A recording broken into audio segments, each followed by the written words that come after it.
आंखों की दहलीज पर आकर बैठ गई, तेरी सूरत ख्वाब सजा कर बैठ गई। क्या? कल तेरी तस्वीर मुकम्मल की मैंने, फौरन उस पर तितली आकर बैठ गई। तो मैं इस समय दिल्ली में हूं और आज हमारे साथ हैं इरशाद खान सिकंदर जी। जी हाँ दोस्तों, तो आइए इरशाद खान जी से बात करते हैं कि उनका जो अब तक का सफर रहा है लेखन को लेके वो कैसा रहा है। तो इरशाद जी, सबसे पहले आपका बहुत बहुत स्वागत है हमारे चैनल में।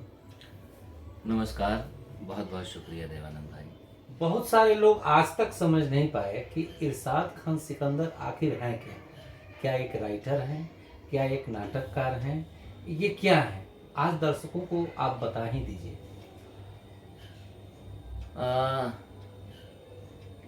मुझे जावेद अख्तर साहब के वालिद थे जानिसार अख्तर। जी जी। जानिसार अख्तर साहब का एक शेर है कि ये इल्म का सौदा, ये रिसालें, ये किताबें एक शख्स की यादों को भुलाने के लिए। क्या बात है।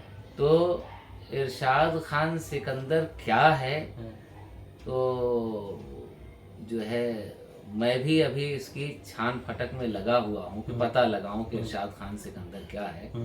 लेकिन वो कोई तो एक दिया है जो अंदर जल रहा है और जिसके रोशनी में हम जो है कभी नाटककार हो जाते हैं, कभी गीतकार हो जाते हैं, कभी जो है आवाज़ के आर्टिस्ट हो जाते हैं, वॉइस ओवर का काम शुरू हो जाता है। तो लेकिन अभी पूर्ण रूप से मैं भी इस दरियाफ्त नहीं कर पाया हूँ, खोज नहीं लगा पाया हूँ कि इरशाद खान सिकंदर क्या है। पता चलेगा तो मैं ज़रूर बताऊंगा आपको। रहने वाले कहाँ के हैं आप? खलीलाबाद एक शहर है उत्तर प्रदेश का, बहुत मशहूर शहर है कपड़ों के व्यापार के लिए, पशुओं के व्यापार के लिए। और ज़िला बस्ती हुआ करता था एक ज़माने में, फिर वो कट करके उसके दो हिस्से और बन गए, एक सिद्धार्थ नगर, एक संत कबीर नगर। तो जो खलीलाबाद शहर है उसी का नाम संत कबीर नगर हुआ। वहीं से 2-4 किलोमीटर दूरी पर मगहर है, कबीर दास का समाधि स्थल। इसी वजह से उस शहर को संत कबीर नगर कहा गया। तो खलीलाबाद हमारा शहर है और वहाँ से 25-30 किलोमीटर दक्षिण सरजू के लगभग तट पर हमारा एक गांव है कर्मा। तो वहाँ के हम रहने वाले हैं। लिखने का सिलसिला कब से शुरू हुआ? लिखने का सिलसिला तो मुझे ऐसा लगता है कि 12-13 साल की उम्र में कुछ मैंने लिखना शुरू कर दिया। पाबंदियां लगी रहती थी कि ये सब मत करिए, फिर भी आप लिखा करते थे, ऐसा सुनने में आया। हाँ, पाबंदियां तो चूंकि हम लोग जहाँ जिस क्षेत्र से आते हैं तो घर परिवार समाज उनको इतनी समझ नहीं थी। ना वो संगीत और रिस्ट्रिक्शंस भी हैं। हम जो है हमारे घर परिवार में बहुत जो है इस पर पाबंदियां होती थी कि कोई म्यूज़िकल काम, कोई भी जो है जैसे गांव में नाच नौटंकी होती है तो उसको आज भी बहुत बुरा माना जाता है। हमारा ही क्या, सभी परिवार में मतलब ये माना जाता है कि ये बिगड़ रहा है। लेकिन मुझे म्यूज़िक हमेशा से आकर्षित करता आया, फिर साहित्य आकर्षित करता आया। तो तमाम पाबंदियों के बावजूद भी उसमें हम कहीं ना कहीं रमे रहे। और अब जब घर परिवार ने भी बाद में देखा कि ये नहीं, इसका कहीं और मन लगता है, तो रफ्ता रफ्ता उन्होंने भी छोड़ दिया इस पर डांटना और बोलना। और आज बल्कि वो लोग खुश भी होते हैं क्योंकि उसी से जो है एक वो शायरी और वो गज़ल जिसके दीवाने आपके अभी बहुत सारे हैं, 2-4 सुनाइए हमें। हाँ, बहुत सी ऐसी गज़लें हैं कि जो बार बार लोग फरमाइश करते हैं, जिसमें एक गज़ल है, उसमें ख़ास तौर से एक शेर कि गज़ल तो ये है, उसका मतलब है कि आँखों की दहलीज पर आकर बैठ गई, तेरी सूरत ख्वाब सजा कर बैठ गई। क्या बात है। और इसमें शेर जो बहुत ज़्यादा मशहूर हुआ कि कल तेरी तस्वीर मुकम्मल की मैंने, फौरन उस पर तितली आकर बैठ गई। क्या बात है। तो इसकी अक्सर फरमाइश होती है। ऐसे ही एक शेर जो है बहुत कोट किया जाता है, मसाइल हल न होंगे खुदकुशी से, उलझना ही पड़ेगा जिंदगी से। क्या बात। तो ऐसे एक और शेर कि बदन से पहली मुलाकात याद है तुमको, अच्छा। हमारा इश्क है उस वाक़ये से पहले का। तो इस तरह से बहुत सारे ऐसे शेर हैं कि जिसको लोग पसंद करते हैं, बार बार फरमाइश करते हैं, हमें भी अच्छा लगता है सुनाते हुए, साझा करते हुए लोग। बहुत सारे अवार्ड आपको इस बात के लिए मिले हुए हैं, नाटक के लिए। अभी वर्तमान में कौन सा अवार्ड आपको मिला है? नहीं, बहुत सारे अवार्ड तो खैर नहीं मिले हमको, लेकिन आंसुओं का तर्जुमा पर मुझे एक शिवना अंतर्राष्ट्रीय कविता सम्मान 2020 का वो प्राप्त हुआ।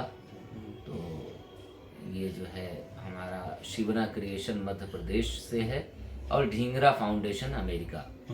तो इन दोनों लोगों के जो है समन्वय से ये सब साहित्यिक कृतियों पर अवार्ड दिया जाता है। तो 2020 का आंसुओं का तर्जुमा पर मिला, तो मैं उनका भी शुक्रगुजार हूँ और मुझे अच्छा लगा। बहुत सारे साहित्य को आपने हिंदी रूपांतरण किया हुआ है। हाँ, ये शौक है, क्योंकि इसमें दो बातें होती हैं।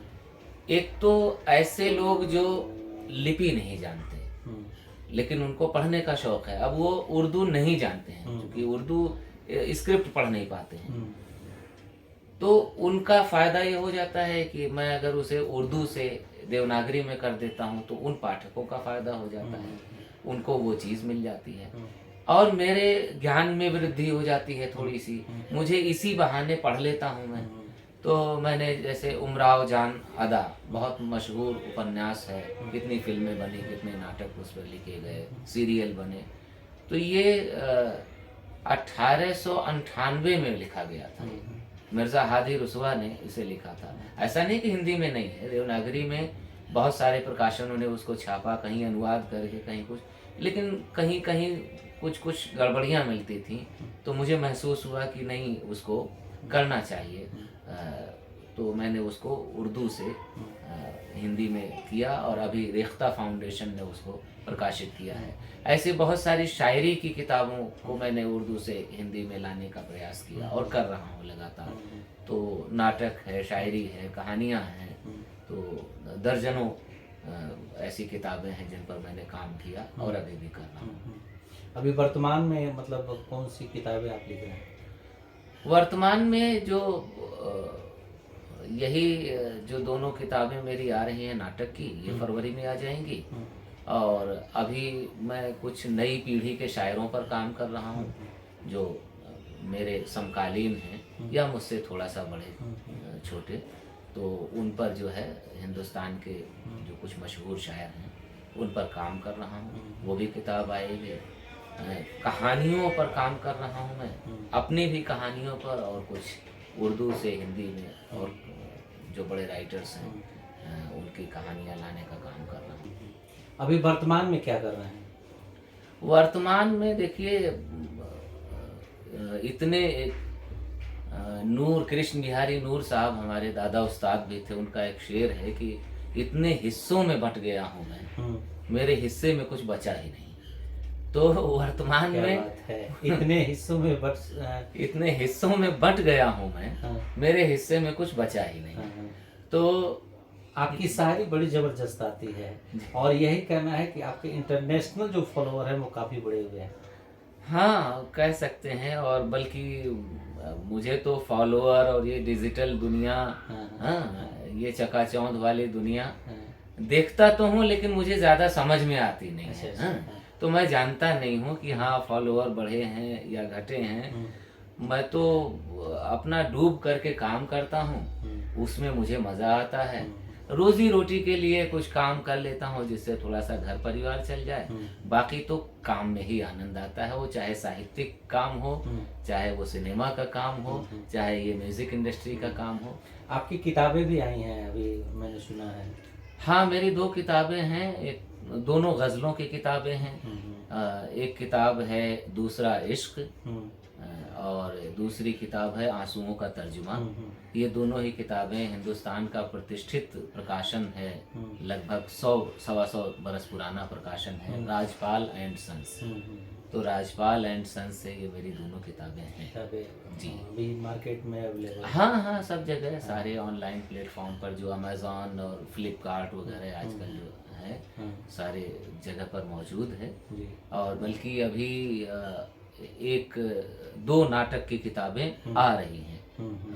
बहुत उम्मीद है कि फरवरी महीने में ये दोनों किताबें आ जाएंगी।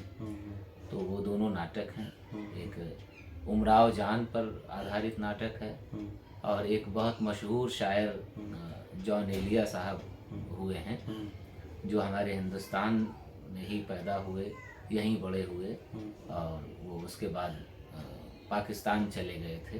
तो उनकी लाइफ बड़ी ट्रेजिक रही है। तो उन्हीं पर आधारित वो नाटक है, उसका नाम है जॉन एलिया का जिद। बिल्कुल। तो ये थे हमारे इरशाद खान सिकंदर जी, जिन्होंने बड़ी बेबाकी से अपनी बात रखी है। मिलते हैं अगले वीडियो में कुछ और जानी मानी हस्तियों के साथ, कुछ और नए चेहरे के साथ। तब तक के लिए जय हिंद, नमस्कार।